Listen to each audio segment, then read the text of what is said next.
Last week, I took my family on a dino hunting vacation through southern Utah. We saw Dinosaur National Monument in Jensen, Dilophosaur footprints in the rock at Red Fleet, the giants in Moab, and a whole bunch of fossil recreations in Price. I hope the kids got it out of their system because I was certainly ready to switch gears by the time we wrapped it all up. While we were there, I read some books I'd checked out about the Bone Wars, which I'd only heard about in novels. These books were nonfiction, filling in the gaps in what I knew, and it was so interesting that I decided to make a list for you guys. Here it is. I first heard of the Bone Wars in 2017 when I read Michael Crichton's Dragon Teeth. Crichton carved out a living by writing sci-fi that was nerdy enough for hardcore readers but accessible enough to sell in grocery stores. When he died in 2008, he had a few books left on deck, including Pirate Latitudes and Micro, which I'll cover later, but Dragon Teeth jumped out at me for a few reasons. First, cool title. Second, the cover art reminded me of Jurassic Park and Lost World. Third, his widow found the manuscript in his old files, and it turns out he wrote this book way back in the 1970s and just never published it. It was a glimpse into his earlier storytelling methods that I liked. The story centers on a fictional character named William Johnson, because it would have been a stretch to name him Protagonist McCharacterface, but anyway, William is a university student who takes a dare to go on a summer expedition with Professor Othniel Charles Marsh. Marsh is a paleontologist, a field which was still a pretty new science in the 19th century, and every summer he took a bunch of students out into the western Badlands to collect dinosaur fossils. Wyoming, Colorado, and Utah were full of dead dinos, and Marsh made a name for himself by grabbing the bones and taking them back east. During the train ride west, Marsh begins to suspect that there's a spy in his expedition working for his sworn rival, Edward Drinker Cope. Note that Crichton's novel refers to him as Edwin, not Edward, an interchange that I've seen elsewhere from time to time. Anyway, Marsh hates Cope so much that his suspicions lead him to eject William from the team before they get to their destination. As luck would have it, William ends up falling in with Cope anyway, and they go hunting fossils in the Badlands. William is a pretty straightforward character, with just enough development to give him his own personality so that he's not a blank slate for the reader to wear like a skin in a video game. Still, his primary function is to show the reader what these dueling paleontologists were like, as well as the hardships of the time period. In addition to digging and preserving old bones, William has to escape bandits and gangsters in Colorado, something that was all too common in the untamed West. When he returns to the east at the end of the book, he's a different man, hardened by the wild frontier that he had to struggle to survive. That alone makes Dragon Teeth a fun novel. The secondary benefit of it, though, is that it gives you a decent, albeit abbreviated, glimpse into the Bone Wars, which lasted much longer than a single summer in 1876. Cope and Marsh feuded for decades, even until the end of Cope's life at the age of 56.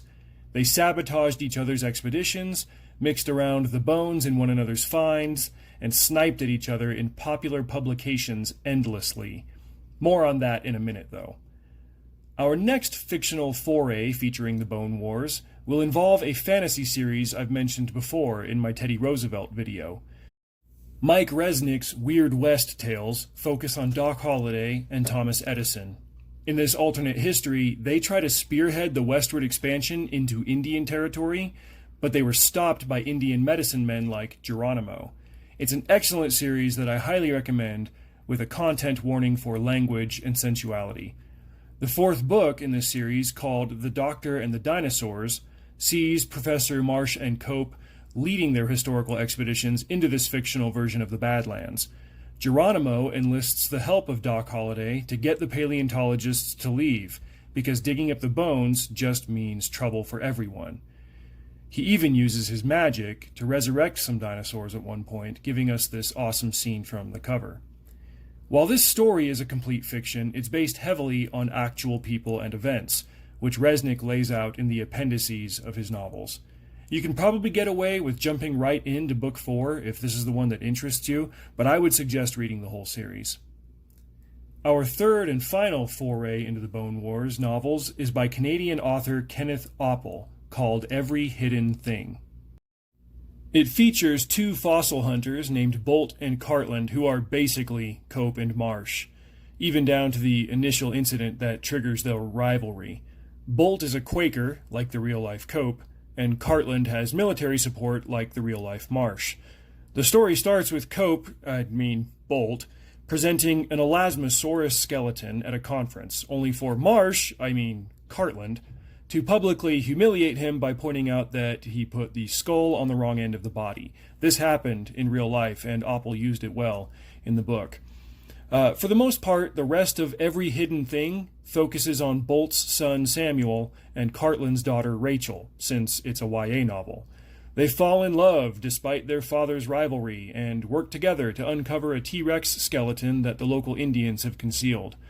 Even though I like a lot of OPPEL's work, I can't say I cared for this one, as the story tended not to deliver on its high stakes, focusing instead on the two teens running away to get married in secret, and then struggling to figure out how sex actually works.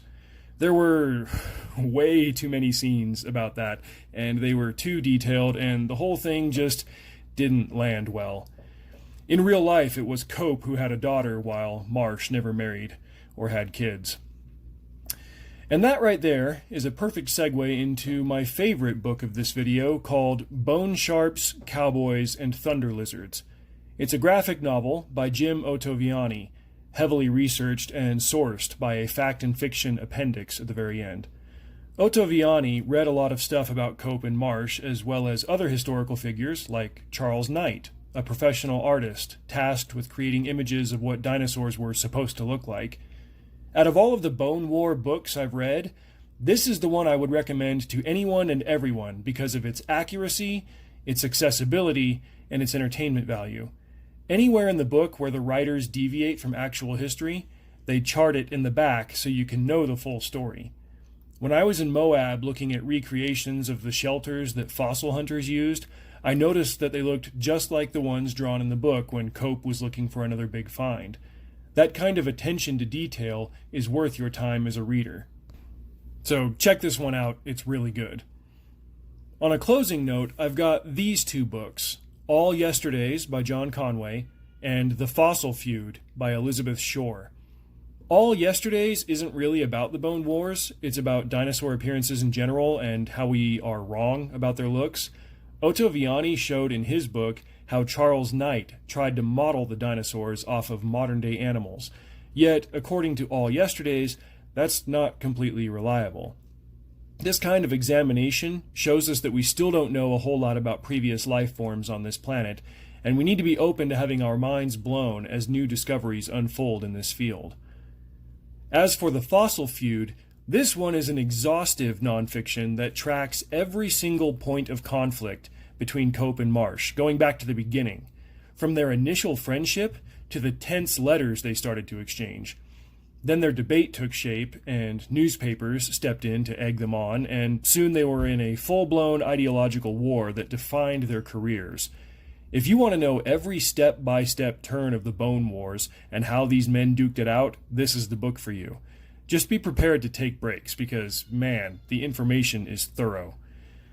Anyway, that's probably not every book ever written on this subject, but as I look back, I think I can say I've read everything I'm going to about it. It's a fascinating time in scientific history, and it shows that even things that should be objective, like the study of extinct animals, are tainted by the subjective because of the flawed humans carrying out the study. Nevertheless, the pioneering spirits of both these men are what created the study of paleontology in North America as we know it today, and we have a lot to learn from their life's work. So check out any of these titles, especially Ottaviani's, if you'd like to know more. That's it, gang. See you next time.